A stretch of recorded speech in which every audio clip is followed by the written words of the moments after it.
도둑질 당하고 선이라니. 도청 덮은 대통령실 규탄. 박승철 기자.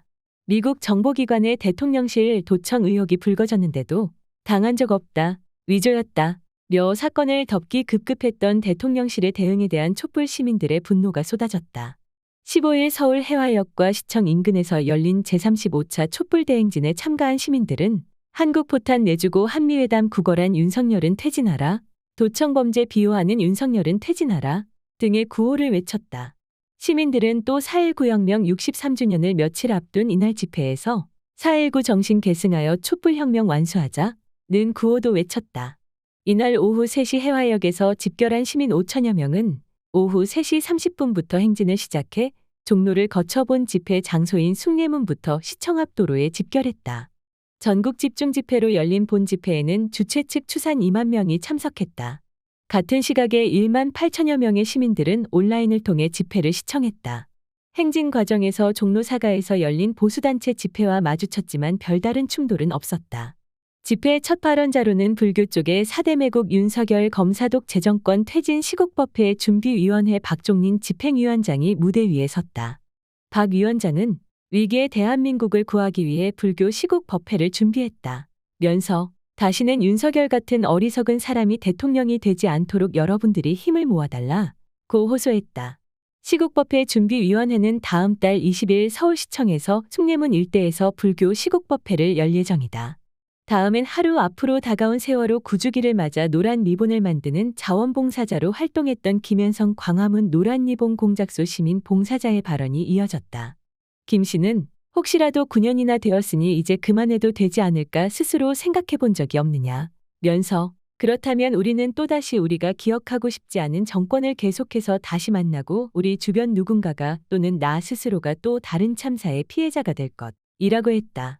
그는 노란 리본 공작소에서 제작한 기억 물품을 가져가셔서 가방에 달아 기억의 힘을 보여달라 면서 행동하는 시민들의 기억의 힘은 무한 동력이 되어 우리 사회를 바꾸는 힘이 될 것이라고 말했다. 이어 촛불 대행진 참가자 전원이 일어나 세월호 희생자들을 기리는 묵념을 했다.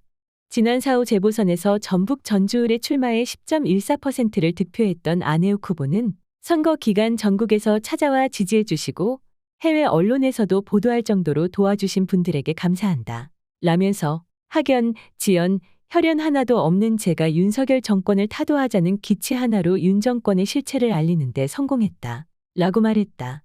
김기현 국민의힘 대표의 텃밭인 울산 남구에서 기초의원으로 당선된 최덕종 울산 남구 의원은 국민의힘은 김기현 대표가 2번 찾아오고 국회의원 5명과 시의원, 구의원 등 80명이 골목마다 누비고 다녔지만 민주당이 승리했다 고 했다. 그는 이번 승리는 작은 촛불이었지만 내년에 횃불이 돼 촛불 시민의 염원으로 대선까지 승리할 수 있을 것으로 믿는다 고 말했다.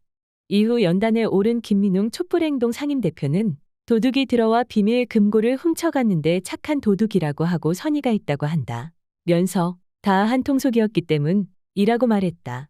이어 미국은 자기들이 도둑질해놓고 도리어 도둑질을 당한 것이라고 팔팔 뛴다 면서 한국은 주권 침해를 당해도 싼 나라 글로벌 호구가 됐다 고 비판했다. 이날 참가자들은 율동 강사 오솔립 씨의 지도에 따라 윤민석 씨가 제작한 노래 경문에 따라서 단지기를 이용한 율동을 배우는 시간도 가졌다. 서영교 더불어민주당 최고위원도 참석해 김건희 특검, 50억 클럽 특검을 반드시 관철하겠다는 의지를 다졌다. 서 최고위원은 대통령실이 뻥 뚫렸는데 도청이 없었고 위조라고 한다면 바보가 아니라면 이해할 수가 없다 라면서 도청 문제를 확실하게 매듭짓고 미국의 사과를 받고 재발 방지 약속을 받은 뒤 국익 관점에서 한미 정상회담에 임하라고 경고한다 고 목청을 높였다. 이어 김태효 국가안보실 1차장을 경질시켜야 한다 라면서 김건희 씨의 지인을 의전비서관으로 채용했다고 하는데 역시 당장 경질시켜야 한다 고 말했다. 이후 성악가, 연주자, 가수 등으로 구성된 대한민국 예술인연대는 홀로 아리랑과 상록수를 부르며 시민들과 호흡을 맞췄다. 전국 비상시국회의 조성우 대표도 발언자로 나서 윤석열 정권은 주권자들이 똘똘 뭉쳐 화산처럼 폭발하는 것을 가장 무서워한다 라면서 중요한 것은 단결한 민중은 패배하지 않는다는 것이라고 말했다. 이날 집회의 대미는 4월 혁명의 회원들이 장식했다. 이들은 쌀쌀한 날씨에도 80대의 노구를 이끌고 윤석열 퇴진을 외쳤다. 특히 올해 90세인 정의일 선생이 직접 4월 혁명 63주년 선언문을 낭독했다. 전용덕 4월 혁명의 상임의장은 63년 전 이승만 독재를 무너뜨리기 위해 시청 앞, 태평로 경무대 앞에서 독재의 총탄에 쓰러져 간 동지들의 4월 정신을 실천하기 위해 이 자리에 섰다. 고했다. 전 의장은 외교 무대에서는 참사를 일으키고 국내에서는 입만 벌리면 실언하는 윤석열 대통령은 물러나야 한다. 고 주장했다. 이어 4월 혁명의 노인들은 윤석열 대통령을 끌어내리는데 여러분과 함께 앞장서겠다. 며 죽을 때까지 투쟁할 것이라고 밝혔다. 다음 주 36차 촛불대행진은 22일 토요일 오후 5시에 시청 앞부터 숭례문 앞도로에서 열린다. 다음 전국 집중 촛불대행진은 다음 달 20일에 열릴 예정이다.